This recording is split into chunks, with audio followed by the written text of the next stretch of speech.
Hola, buenas tardes a todos y todas. ¿Qué tal? ¿Cómo están?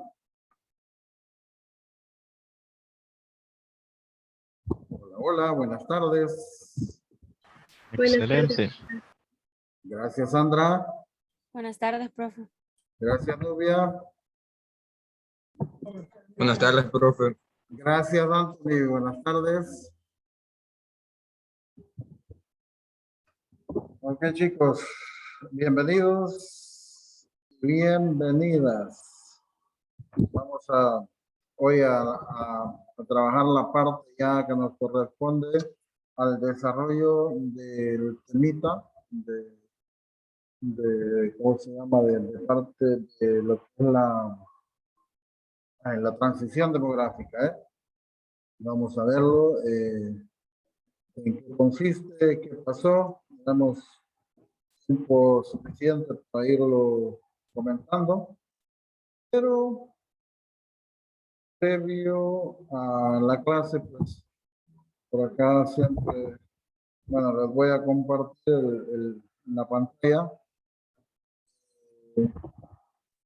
lo que tenemos planificado, que ahí está, ¿eh? Los inicios de la transición, 1975-1978. Eh, entremos en detalle con la clase. Vamos así rapidito, la vez anterior lo hablamos, pero como todas las semanas, pues se trata de hablar un poquito de nuestro contenido socioemocional. Vamos a hablar de él, ¿eh? Pero antes, primero la agenda, saludo, contenido socioemocional, el objetivo. Vamos a identificar, pues, perdón, vamos a,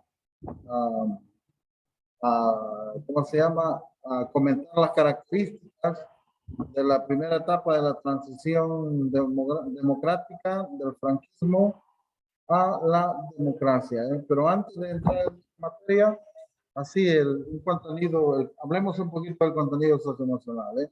Y esto es siempre conoce tu país.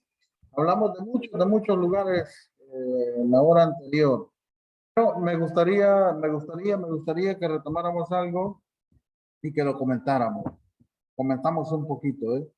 ¿Quién me ayuda a comentar un lugar turístico? Un par de lugares nada más y nos vamos directo a la clase. Héctor, que me decías tú de un lugar turístico muy bonito.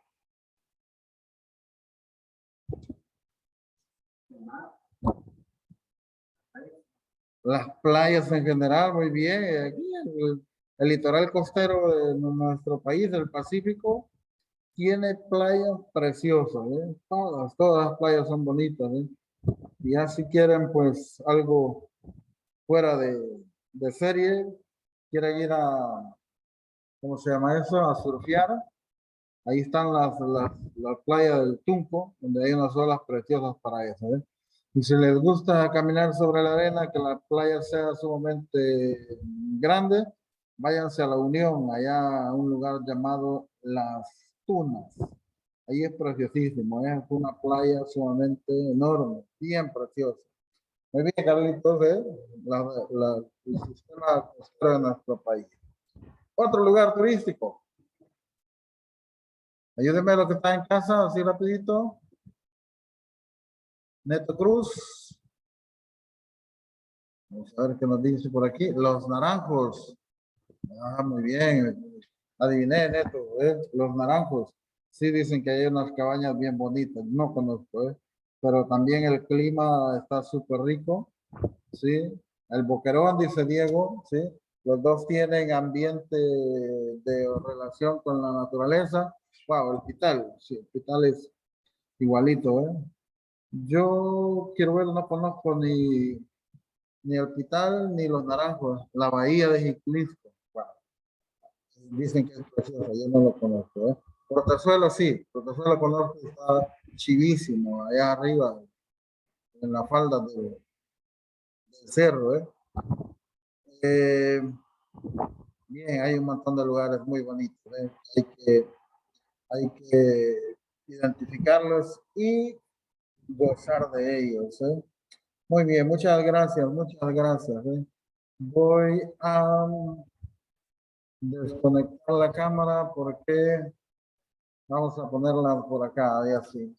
Ok, vamos a acercar un poquito acá de esta lado y vamos a hablar sobre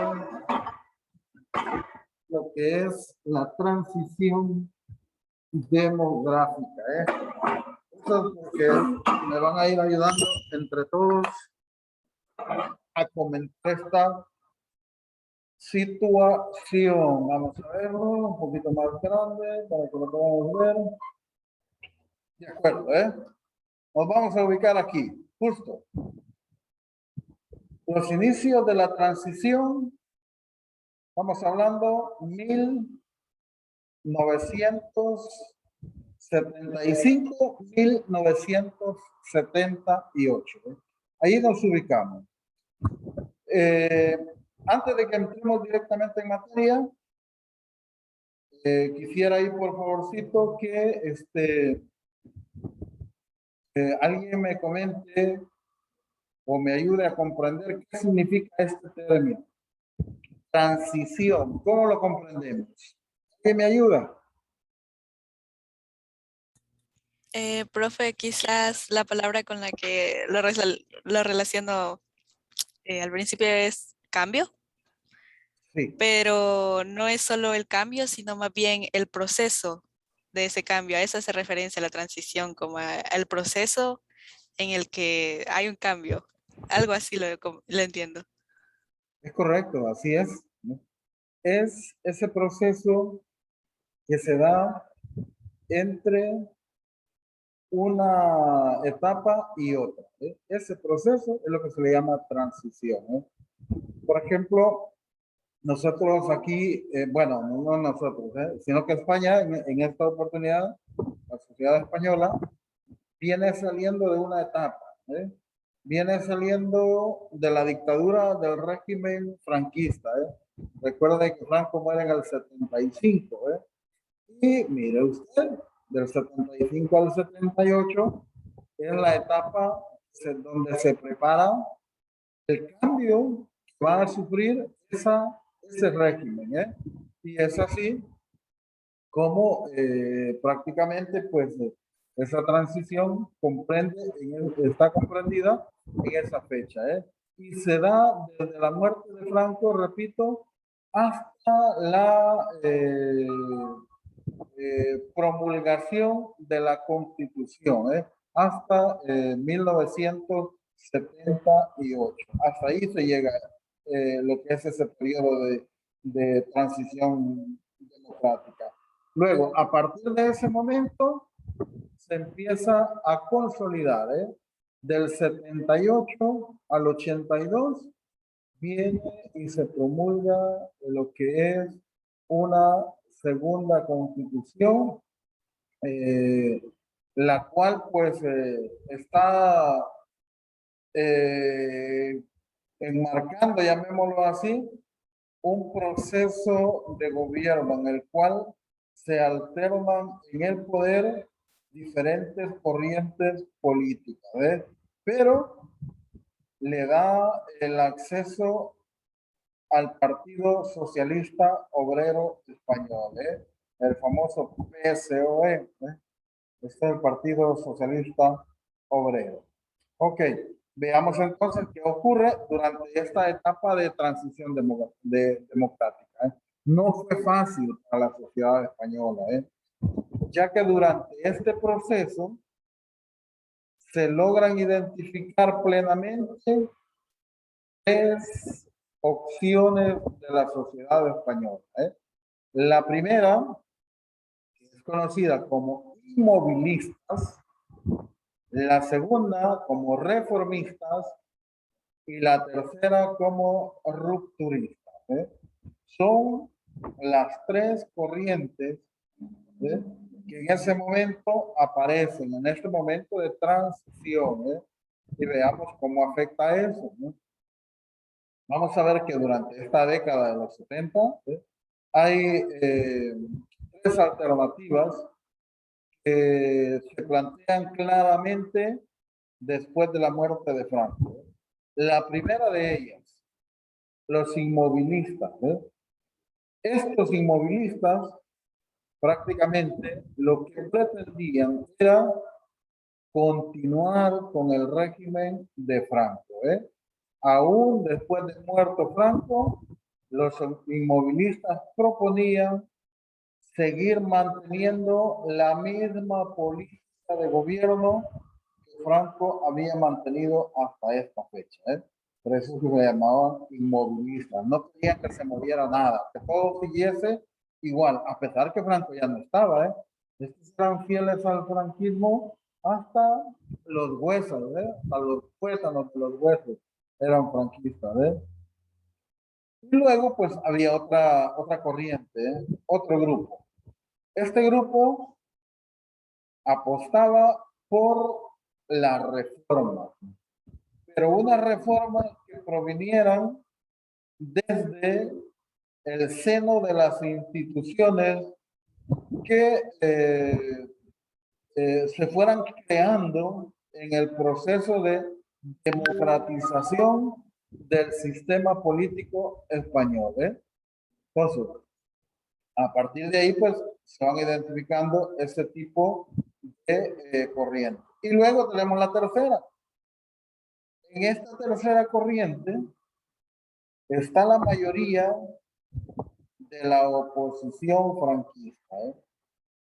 ¿Qué es lo que pretendían ellos? Ellos lo que querían era romper por completo la dictadura, el pasado de la dictadura de Franco, que no quedara absolutamente nada.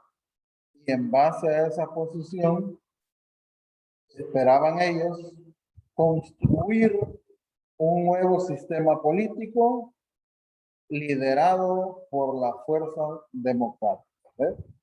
Mire usted, entonces, ¿cómo se identifican claramente las tres corrientes que nacen al seno de este proceso de transición democrática? Los primeros no querían que se cambiara nada. Todo que siguiera igual, como que si Franco estuviera vivo.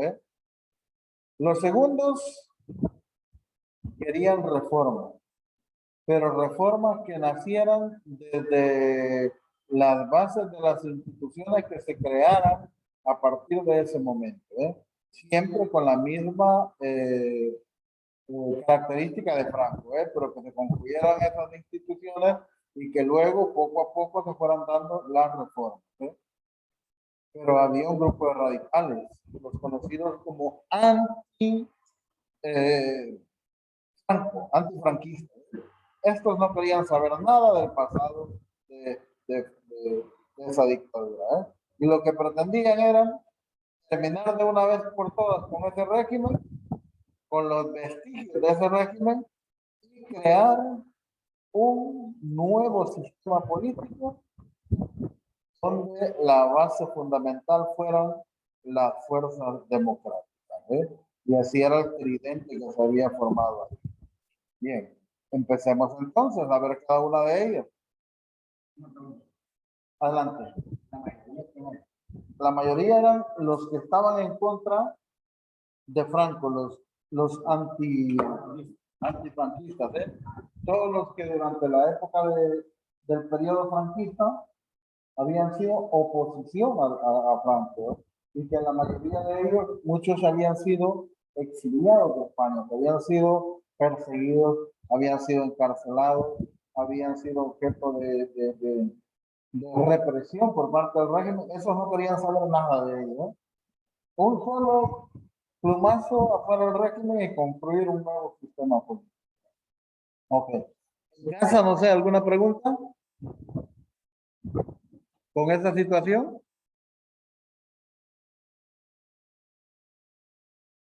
¿En casita todo bien? ¿Nubia?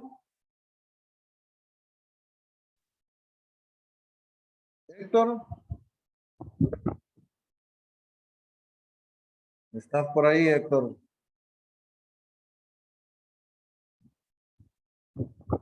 Vamos a ver, es que Héctor no tiene micro, ¿verdad? Ok. Hola, hola, dice Héctor.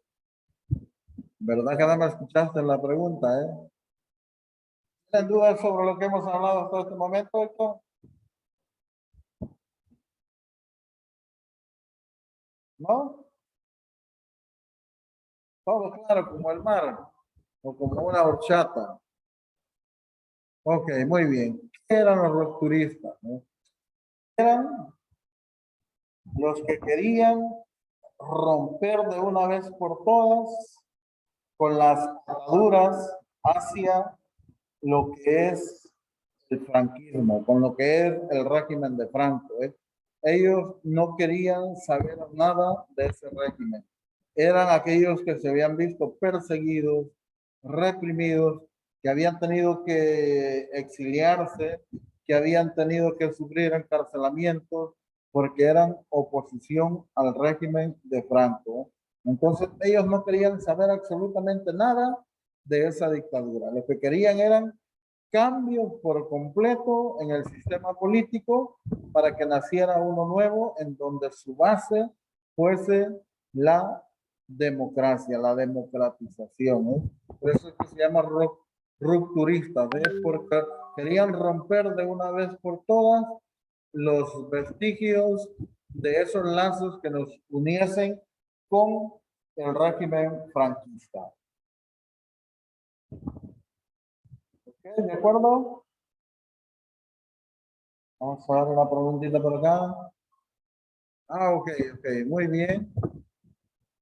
Vamos a ver, pasemos entonces a lo que es el gobierno del señor Carlos Arias Navarro. Fíjense lo que sucede acá. Acordémonos que durante la época del franquismo, el señor Franco había escrito, había decretado una ley, que su régimen únicamente podía ser eh, ¿cómo se le llama? Suplantado o podía ser sí, precedido por una monarquía. Eso es lo que Franco había planteado anteriormente. Entonces, una vez muerto Franco, el 20 de noviembre del 75, en esa fecha murió Franco, el 20 de noviembre del 75, 2 días después de la muerte de Franco,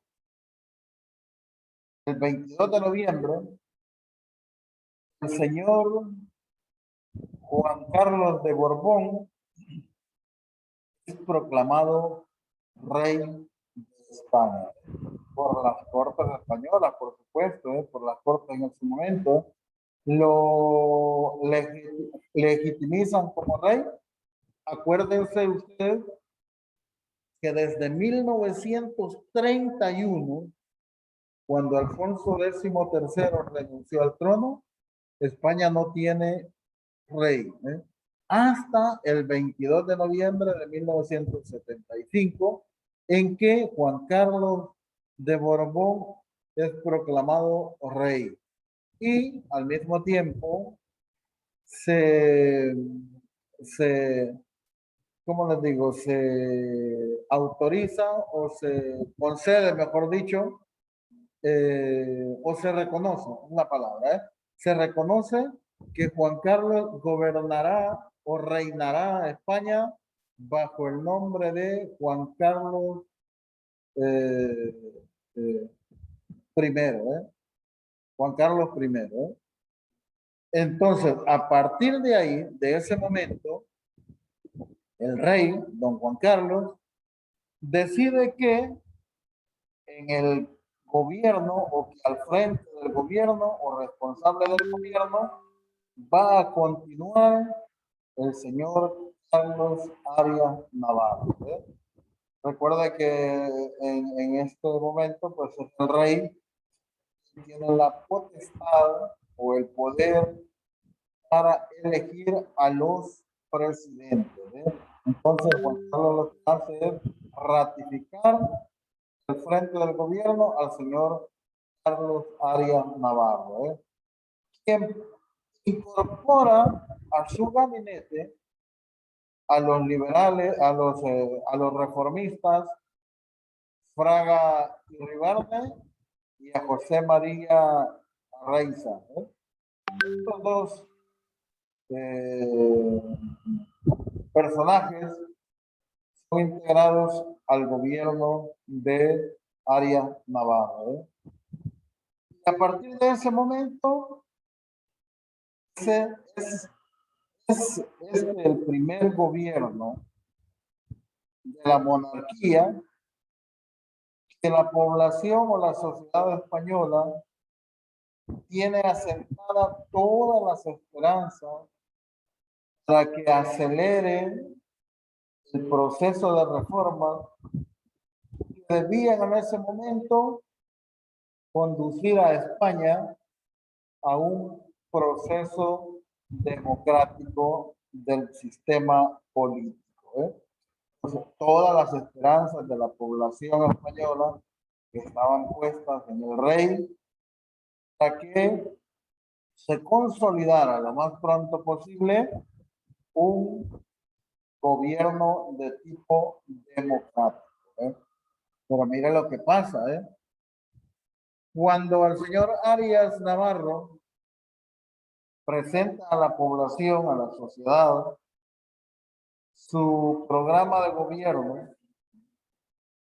en él se logra identificar que lo que pretendía este gobierno no era más que continuar con las mismas características del régimen franquista. Entonces, el gobierno de Arias Navarro prácticamente estaba ubicado aquí, con los inmovilistas, los que pretendían continuar con las mismas características del régimen de Franco. Y es así como su planteamiento reformista, o sea, una pequeña reforma, era del todo insuficiente. Era un planteamiento con una reforma de tipo superficial, que no llenaban las expectativas de la población, que no cumplían con los requisitos para que España se convirtiera en un gobierno, en un Estado democrático, sino que a partir de ahí, pues esas reformas que presentaba Arias Navarro, más que todo, pues representaban una simple reproducción de aquellas reformas que se llevaron a cabo el 12 de febrero, en donde simple y sencillamente eran un simple maquillaje, sin ser reformas profundas que cambiasen el sistema político. Y es así como poco a poco se fue alimentando, eh, se fue alimentando a ese, ¿cómo se llama? Ese proceso se fue limitando únicamente a proponer unas leyes así, extremadamente restrictivas. ¿Sobre qué? Prohibían completamente el derecho de reunión y de asociación. Miren ustedes, en vez de fomentar la democracia, entonces venían a restringir derechos, como el de reunión y el de asociación.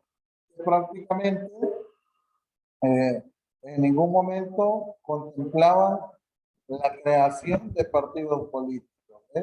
Entonces, a partir de ahí, pues, la democracia se vio prácticamente limitada y buscaron la oportunidad para ver de cómo hacían los demócratas para poderse extender. Porque las reformas planteadas por Navarro simple y sencillamente eran de tipo superficial, no con los cambios que la población esperaba hasta ese momento. Como producto de esta forma de gobierno, viene y nace un malestar dentro de la población española. Nace un ¿cómo se podemos mencionar? Como una forma de gobierno donde la violencia social se empieza a poner de manifiesto. Las movilizaciones populares empiezan a tomar fuerza para presionar a favor de una alternativa democrática.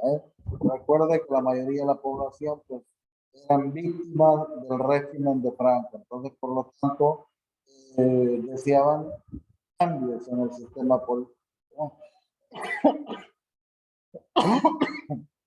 Perdón. Entonces, a partir de ahí, aparece tomando mayor protagonismo la oposición. ¿Quién empieza a tomar la iniciativa política y a definir un programa común para todas las fuerzas antifranquistas? Entonces, aquí ya estaban prácticamente tomando acciones que iban en contra del gobierno de Arias Navarro. Y es así como estas organizaciones empiezan a unirse en lo que se conoce como la Junta Democrática y Plataforma de Convergencia Democrática. Ahora bien,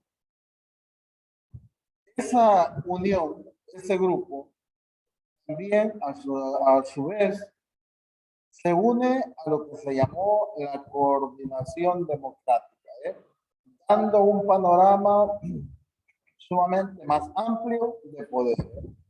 Y miren lo primero que plantea esta coordinadora democrática ya fusionada con la Junta Democrática.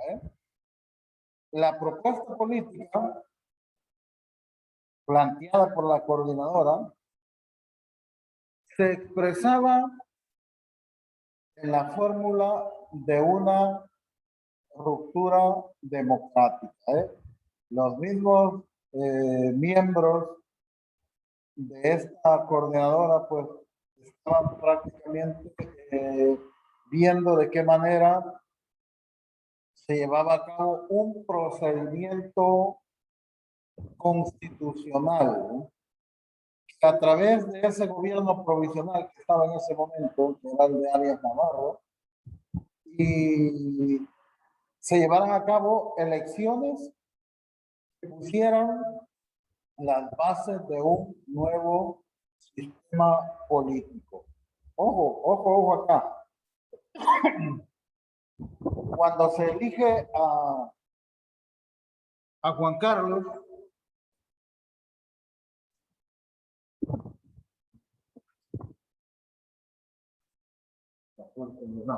cuando se elige o se proclama a Juan Carlos I como rey de España, al mismo tiempo Juan Carlos lo que hace es ratificar un gobierno provisional, al frente del cual está el señor Arias Navarro.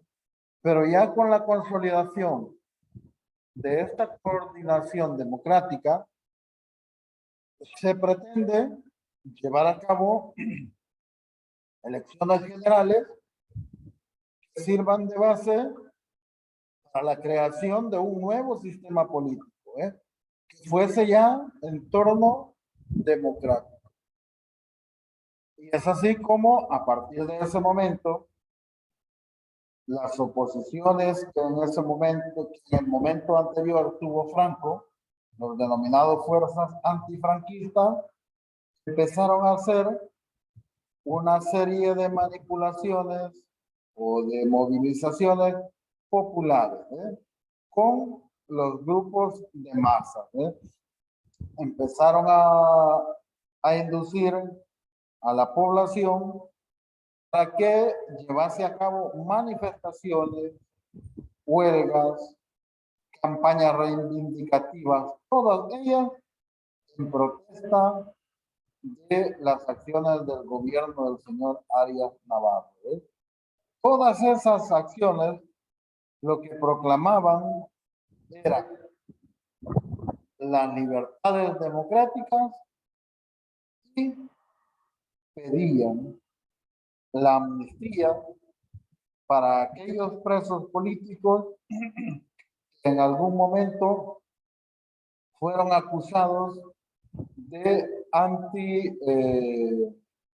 antifranquistas. Entonces, lo que se estaba pidiendo en ese momento, libertades democráticas, a través de estas huelgas, y que aparte de ello se pusieran libertad a los reos políticos.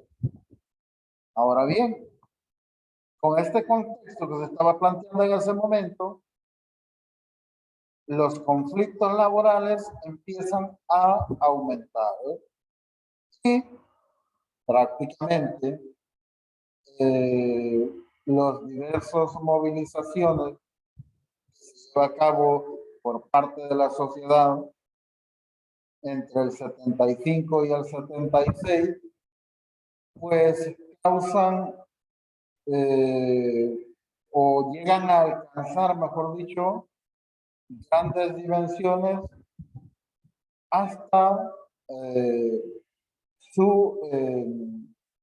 alcanzar su objetivo, el cual era implementar un nuevo gobierno de tipo democrático y no de tipo inmovilista.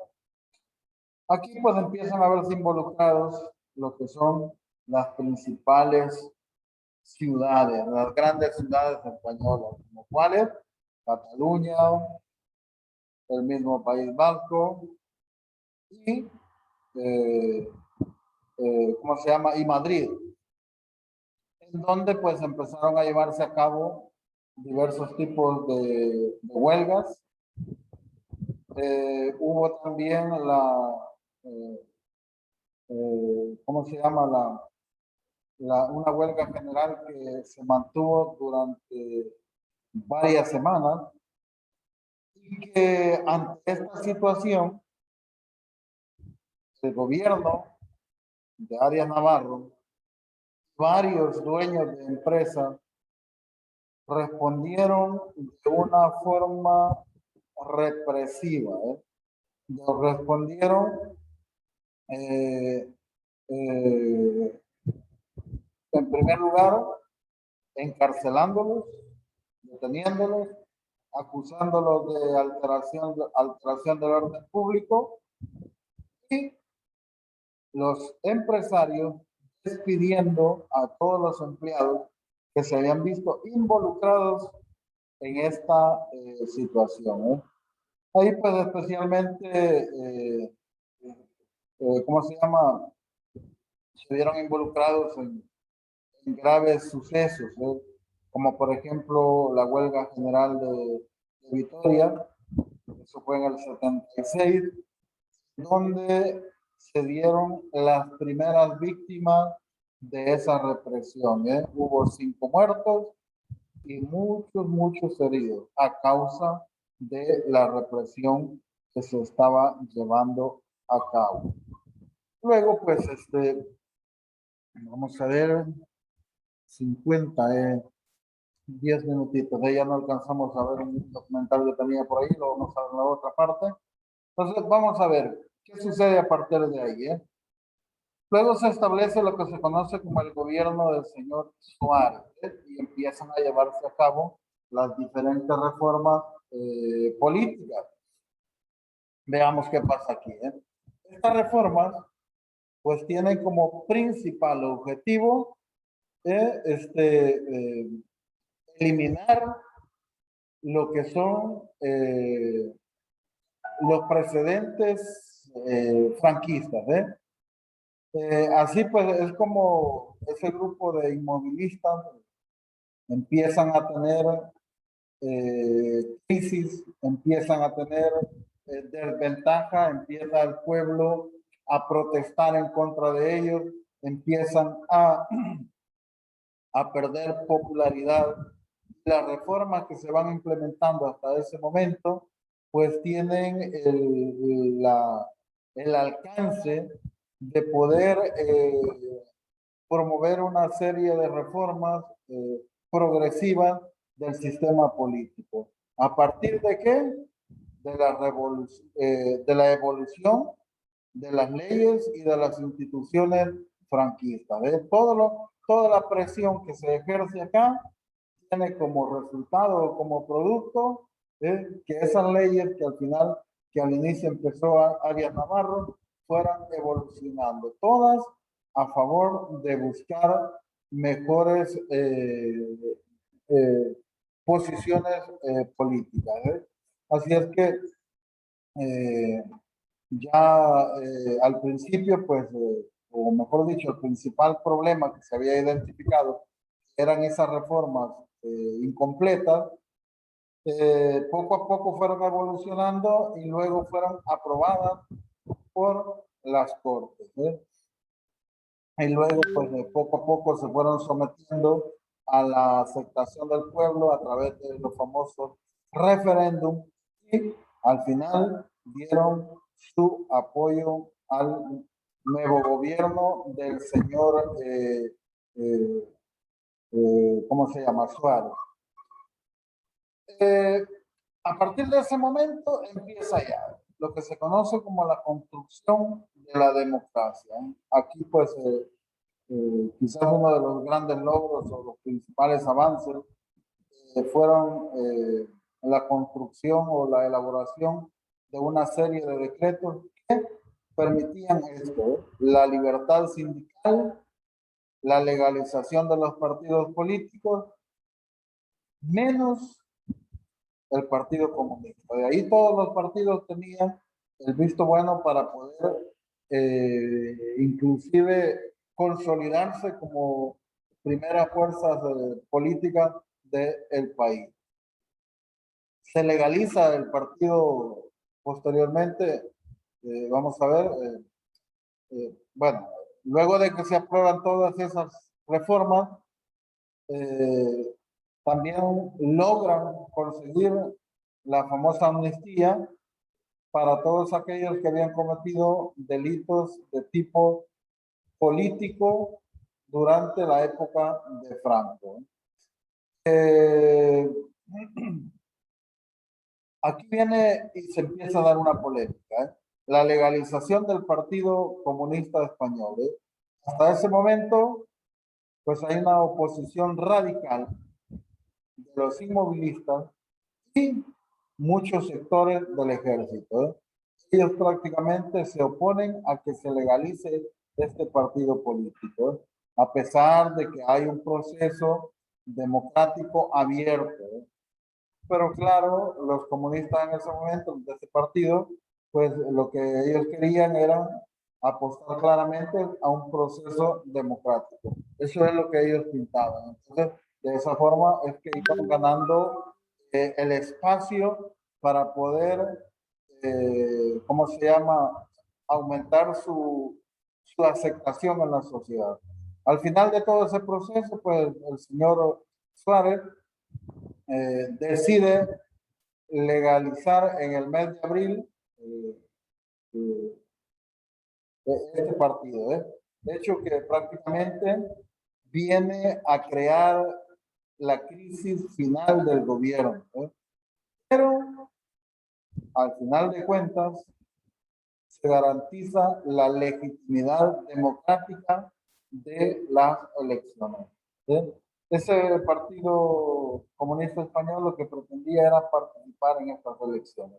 Pero como lo que se estaba tratando de concluir era un proceso democrático, entonces había que hacer todo lo posible para que ese partido también participara dentro de ese proceso de elecciones. Y es así como se llevan a cabo las primeras elecciones democráticas allá en el año de 1977, con la participación de la izquierda, que a partir de ese momento pues habían organizado, habían compuesto todo lo que se conoce como la oposición al régimen de Franco. Luego, pues posteriormente se dan una serie de alianzas, ¿no?, populares, o lo que se conoce como las famosas coaliciones, de diferentes partidos políticos. Los reformistas, Fraga Ibarra empieza a crear un nuevo partido, lo que se conoce como Alianza Popular, donde a partir de ahí se construye lo que se conoce como la Unión de Centro Democrático, en donde Adolfo Suárez se convierte en su líder. Luego vienen las elecciones del 77, en donde el gran ganador de estas elecciones es este partido, ¿cómo se llama? El UCD, que consigue la mayoría de votos. Luego, en el segundo lugar, pues está el Partido Socialista Obrero Español. Y ahí pues se va conformando poco a poco o se va consolidando lo que es el primer gobierno democrático de España. Después de lo que fue la guerra civil, hasta 1977 se empieza a dar esa consolidación. Luego, pues ya establecido ese gobierno en forma democrática a través de las elecciones, entonces sí, se empieza a elaborar la Constitución del 78. Es trabajo que le es asignado en ese momento a las Cortes, para que en el 77, perdón, que se inicie en el 77 y que se empieza a consolidar ya después de las elecciones. Con esto termino. Luego, pues hay una elaboración de esta Constitución democrática para que se consolide posteriormente ese proceso democrático, que prácticamente pues estaba representado aquí en las Cortes. Las Cortes eran las instituciones que velaban por la democracia de la sociedad española y que dejaban por fuera a lo que eran las minorías vascas, que en ese momento renunció a ese proceso democrático. No sé, ¿alguna pregunta, alguna duda?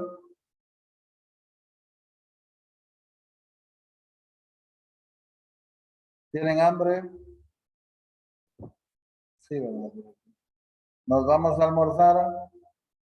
Bueno, solo escríbanme en el chat presente y nos vamos a almorzar todos y todas. Presente en el chat y nos vamos a almorzar.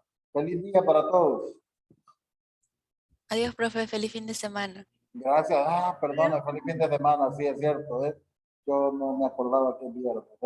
Feliz fin de semana para todos. Adiós, profe. Feliz fin de. Gracias, Guille. No, Guille no, Diego.